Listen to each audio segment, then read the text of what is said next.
केवल शपथ लेते हैं संविधान का, लेकिन सब पैसे के लिए काम करते हैं। जिस दिन हमारा दौर आएगा जरूर ये बाउंड्री वॉल भी टूटेगा और ये जो अन्याय करने वाले लोग हैं उनका हौसला भी टूटेगा,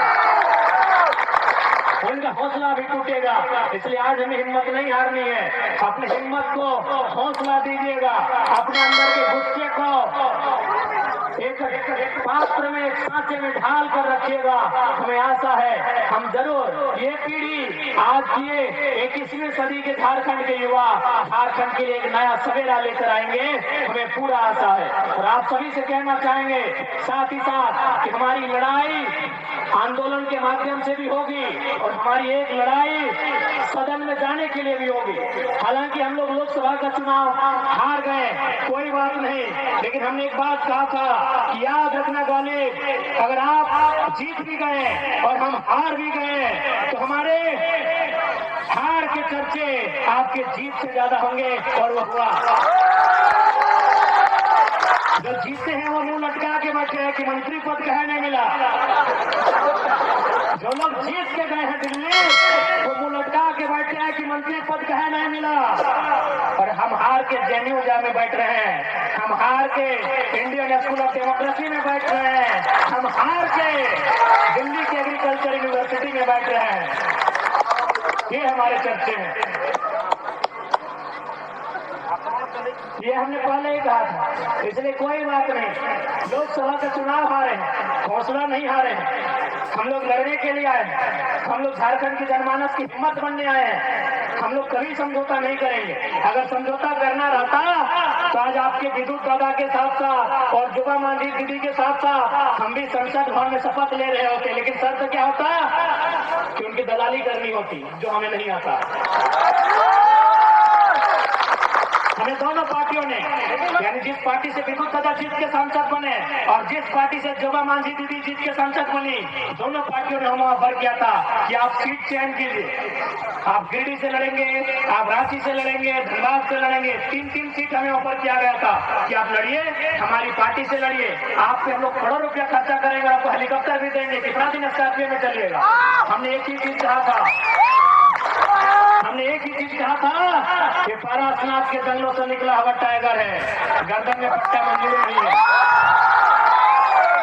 लेकिन हमको मालूम है कि पार्टी से जीतने के बाद क्या होता है, मालूम है। ये मंत्री जी भले अभी मंत्री नहीं है, हमको भी थूक के बुढ़ा में हटा दिया, हमको भी थूक के बुढ़ाई समय में इनका साथ ऐसा नहीं करना चाहिए। तो ऊपर से चचा चचा बोलते हैं, चचा के साथ भतीजा ने खेला कर दिया है। लेकिन हमें 2-4 पदाधिकारी कह रहे थे, आपके विषय में बात हो रही थी, तो उन्होंने कहा कि नहीं मंत्री जी से एक बार मिलिए। क्या अगर मंत्री जी के पास जाएंगे तो झोला लेके जाना होगा। अब पता नहीं झोला में वो क्या लेके जाते हैं, चावल लेके जाते हैं, सब्जी लेके जाते हैं, कोयला लेके जाते हैं। लेकिन वो अधिकारियों ने कहा कि अगर मंत्री जी से जाना होगा समस्या के बारे में मिलने के लिए तो मंत्री जी मिलेंगे बाद में, पहले झोला देना होगा। पता नहीं झोले में क्या होता है। तो यही हाल हमारा होता, यही हाल हमारा होता। अगर हम सांसद बन भी जाते हैं, एमपी आज अगर बन भी जाते हैं बीजेपी कांग्रेस जैसे माजू में जाके, तो यही हाल हमारा होता। हम टाटा पे बोल नहीं पाते, हम सोना ऑटो पे बात नहीं कर पाते, हम विस्थापन पे बात नहीं कर पाते, हम पलायन पे बात नहीं कर पाते, हम IAS IPS के साथ सवाल नहीं कर पाते। तो भैया हमने यही कहा है कि पारसनाथ टाइगर हैं, आजाद रहना पसंद करेंगे। आपको आपकी गुलामी राजनीति मुबारक हो। आपने जो भरोसा इस बेटे पर दिखाया है, ये बेटा आपकी 12 गोलियां खाने का काम फिर से करेगा, इतिहास फिर से दोहराया जाएगा। लेकिन आपके अधिकारों के साथ कोई समझौता नहीं करेगा। इस पूरे झारखंड में, झारखंड के पूरे 32 गांव में जहां जहां हमारी जरूरत पड़ेगी, अगर हम समय रहेगा जरूर कदम रखेंगे, जरूर उस आंदोलन का हिस्सा बनेंगे। ये आज आपको हम कह के जाते हैं, भले हमें धनबाद जाने में जमशेदपुर सरायकेला दूर लगेगा, समय लगेगा, लेकिन हम जरूर आएंगे। इस बात को आपको कह के जाते हैं। आप विश्वास रखिएगा, आपके विश्वास के साथ कोई सौदा नहीं होगा, आपके विश्वास के साथ कोई समझौता नहीं होगा। बड़ी आस के साथ आपने उम्मीद जगाई है, बड़ी बड़ी उम्मीद में अपनी आस लगाई है, आज उसके साथ हम लोग कोई समझौता नहीं करेंगे। अरे ज्यादा क्या होगा, मौत नसीब होगी ना, मौत किसको नसीब नहीं होगी।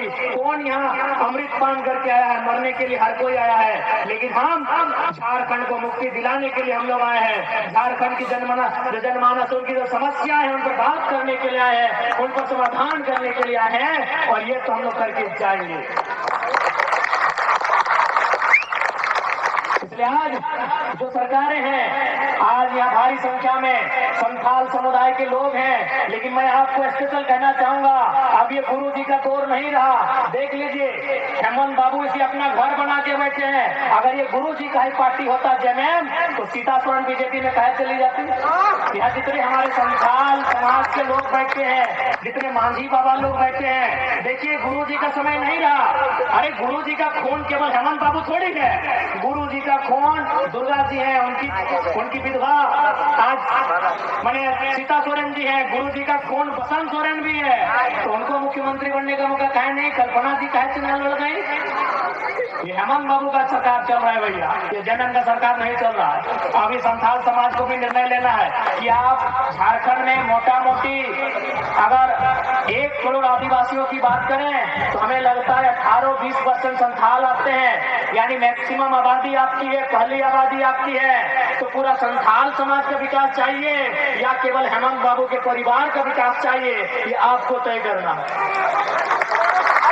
ये आपको तय करना है। मेरे जितने भी मांझी हराम चाहे लोग हैं, हमारी जितने भी दीदी लोग हैं जो संथाल समुदाय से आती हैं, कि ये वो दौर नहीं रहा। नो डाउट गुरु जी के लिए आपका आदर हमेशा जिंदा रहे, हम भी चाहते हैं, लेकिन ये गुरु जी का भी दौर नहीं रहा। ये शुद्ध रूप से हेमंत दादा का दौर है। ये तो गनीमत है कि उनका बेटा बेटी लोग बड़ा नहीं हुआ है, नहीं तो 2-4 को सीट उन लोग भी चुनाव लड़ता। आप लोग ताली बजाते रहते हैं और जिंदाबाद मुर्दाबाद करते रहते हैं।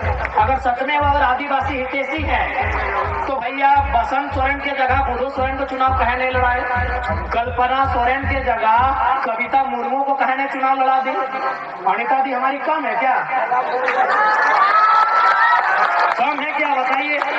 तो ये कौन सा आप चाहते हैं आदिवासी का भला हो? आप केवल अपने परिवार का भला चाहते हैं। अरे आप इतना अपना परिवार का भला चाहते हैं कि बूढ़ा चाचा को 3 महीना नहीं रहने दिए। 3 महीना रहने देते, बूढ़ा आदमी बेचारा गुरु जी का दोस्त है, जैसने था बूढ़ा आदमी 3 महीना रहने देते। तो ये अब आप डिसाइड कीजिए कि आप एक व्यक्ति ही आपका समाज है या आपका समाज लाखों करोड़ों में है, ये आपको डिसाइड करना है।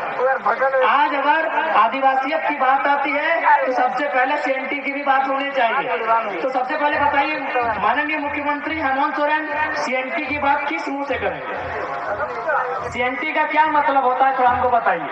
सीएनटी का मतलब होता है कि आदिवासी का जमीन आदिवासी खरीदेगा उसी थाना में, कुर्मी का जमीन कुर्मी खरीदेगा उसी जिला में, हरिजन का जमीन हरिजन ही खरीदेगा उसी जिला में, और आदिवासी का जमीन एक आदिवासी खरीदेगा उसी थाना में। हेमंत दादा लगता है 24 जिला में जमीन खरीदे, जो खुद नियम नहीं पालन किए।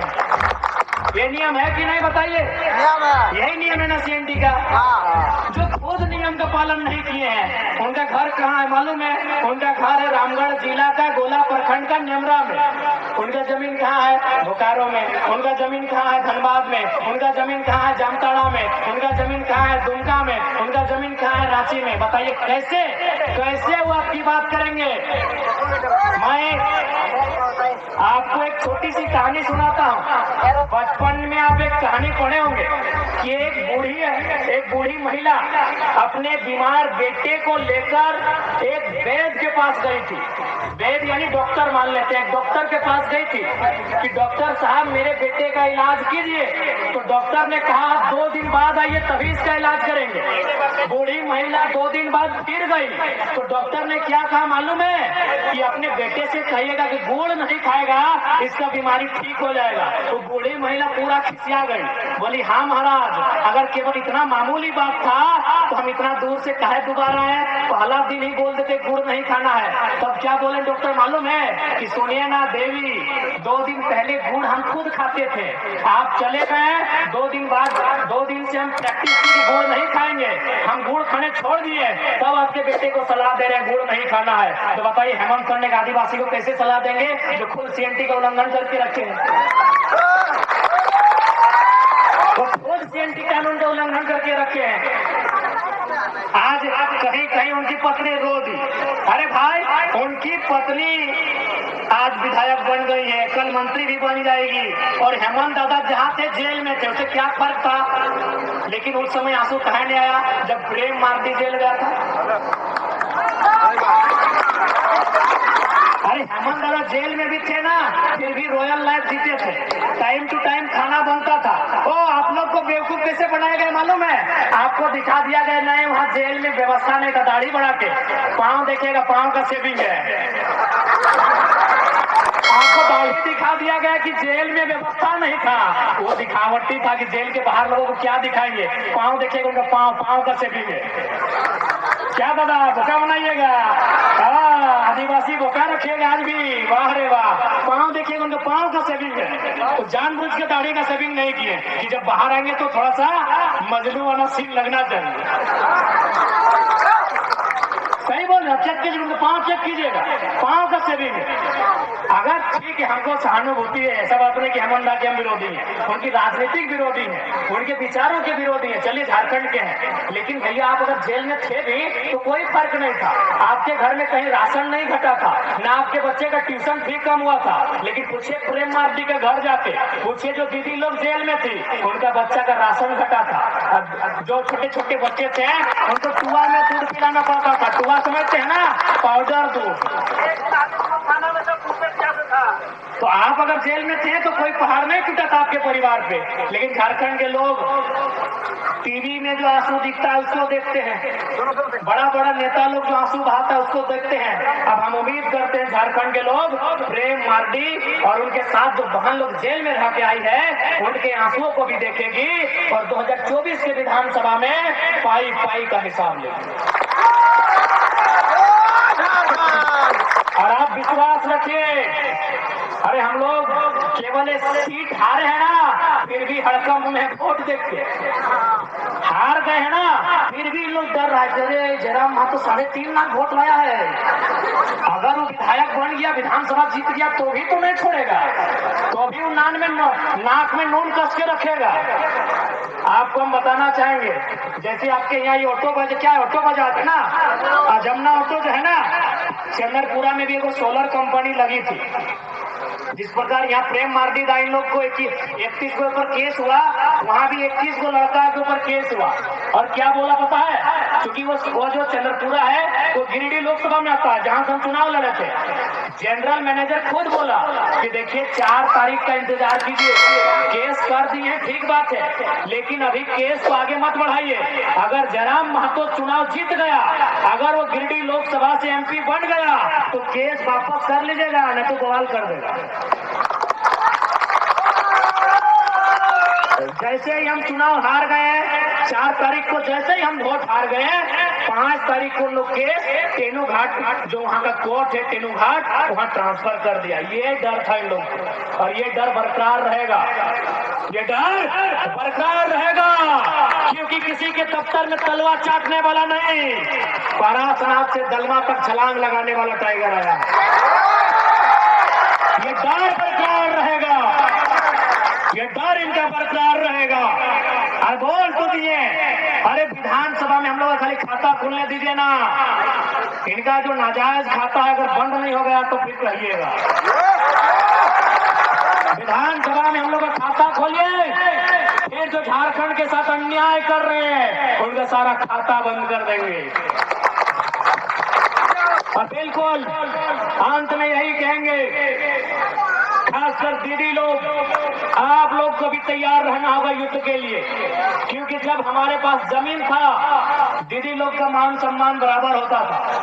अगर हमारी जमीन गई है ना कंपनी में तो सबसे ज्यादा नुकसान महिलाओं का हुआ है। कैसे बोलिए कि जब हमारा ये खेत था, यहाँ हम जब धान लगाते थे ना, आज से 40-50 साल पहले, या तो हमारी आपकी माता